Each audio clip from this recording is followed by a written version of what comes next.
GD said in his description on that you were attacked, not attacked. What do you say, bashed, right? Or what do you Trashed. say? I said trashed. Trashed.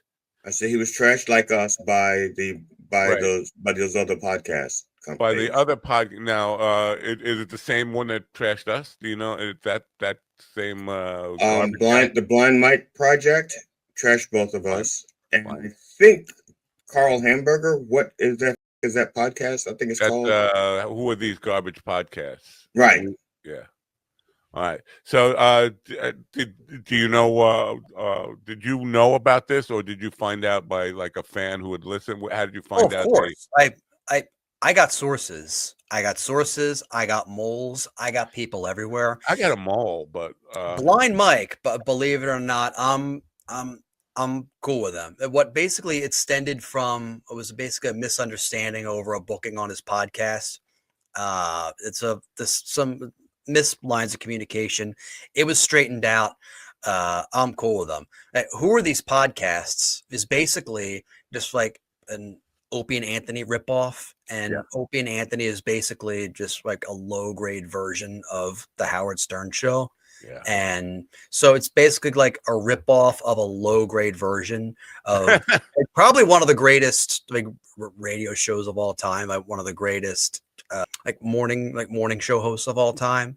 So it's like they're completely like unoriginal, and like they stole the concept of Jocktober from Opie and Anthony. It's basically like Anthony Cumia with just like a fraction of like racism and just having like women on to only speak when they want them to speak, basically.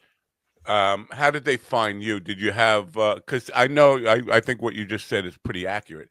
They are obsessed with Opie. They are obsessed with '90s morning radio, and anybody who was on Stuttering John, Jackie Martling, anybody who has had any connection to those things, they follow them and look for podcasts they're on. So the question is, did you have somebody that from that era on your show or something? How did they find you?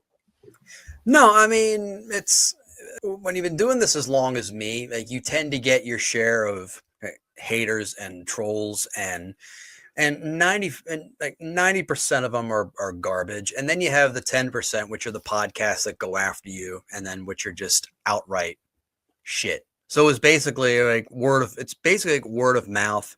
Hey, here it's about there's this guy, and we'll just go ahead and trash him for a little bit, and and then they're fans, but basically like basement dwellers who, like, if they see you live, they'd never come out, they'd never do anything anyway. They just stay behind a keyboard because they don't have the balls to actually say the shit that they're typing to your face.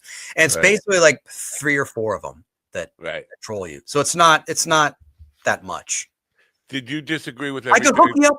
I believe it or not, I could hook you up with Blind Mike. He's actually a very chill guy. He actually stuck up for me in a beef I had with another podcaster. So wow, that's unusual. If somebody would, in any capacity, stand up for somebody who's being trashed.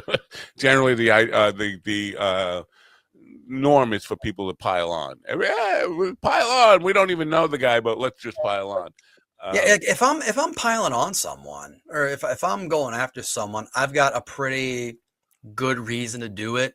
Like, unless someone royally like me over, like someone like someone like Podcast Karen, the host of Who Are These Podcasts, or someone like Kevin Brennan or someone like that. Like, they have to really deserve it. Kevin Brennan is known for getting into shit on the air on Cumia's show, I believe, back in the day with Dave Landau. Oh, his rant again, or his his nearly trashing the Compound studio over Gino Bisconti, getting into a fight with him, is that's like required viewing pretty much. If you're in what I've heard be called the shitverse. Now, did you listen to the Who Are These Podcasts? Did you listen to their critique of you? Do you Not really, because they're idiots. They don't know what they're talking about. They're pretty much documented liars, that host is as well. I listen regularly to Chad Zumach. He does a show called Kumia's Cucks, Right. and it airs on his channel. So he goes after like Gino Bisconti, Chrissy Mayer, WATP, all those guys. He's keeping like a running tally of various like lies that he's told, and the guy lies like just as much as like Trump does. Like Trump has like 30,000 documented lies, like his first term in office. This is according to the New York Times. I'm being nice because it's almost Valentine's Day. And like he came up with like a couple dozen, Chad Zumach did, in lies that WATP is told. Wow. In like 2 like 5-minute clips basically. So in the I span would of 2 say days, yeah. I listened to their critique of this show. Now, there were a couple. I thought what they said about me was spot on. They said I was, a wannabe radio host, and this is absolutely true. But all the critique they said about me, I think, was fair and right. I don't want to be on radio. Radio's pretty much shit now. Yeah, but that's why I started. That's where it's at. I started with Opie. I started across the glass from Opie before Kumia was on the program. And I got banned from terrestrial radio. So when I started podcasting, it was just a way to make believe I was on the radio. So they were pretty much directly, right on when they got on me. They did choose, because I have some music on my own music on my YouTube channel. They chose the absolute worst representation. Oh, of course they did. Of course, because that way they always like shows like that. They always. I'm sorry to cut you off just now, but I get riled up about this shit. They always pick the worst representation of something, and then they run with it because it fits their narrative. Like they'll go ahead and pick like a stand-up clip of me, like even if there's laughter in it. They're just like, oh my God, nobody laughs at all in that clip. Oh my God, Tom Meyer's an idiot. He's not funny. Oh my God. And then they have these people on who just like agree with them. And like, there's absolutely no pushback. There's no like thoughtful discussion at all. Like whereas on my show, like there can be like, yes, we're all like-minded ilk, but at least there's like a difference of opinion in our analysis or like